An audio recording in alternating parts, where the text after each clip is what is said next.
Здравей, българино! Днес ще ти разкажа как продължи моето управление. През май 811 година Никифор I Геник предприе втори поход срещу България. Аз предложих мир, но той отказа.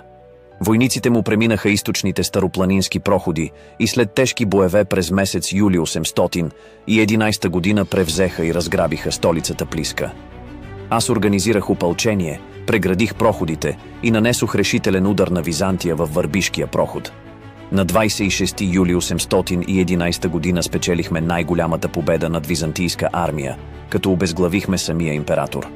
От черепа на Никифор, превърнат в ритуална чаша, аз пих на здравица в чест на победата. Вероятно вече си чувал за издадените от мен закони. Те са първото писмено законодателство в българската държава. Те регламентираха правото на частна собственост и защитата й от кражби. Предвиждаха различни видове наказания срещу клеветниците. Наложиха изкореняването на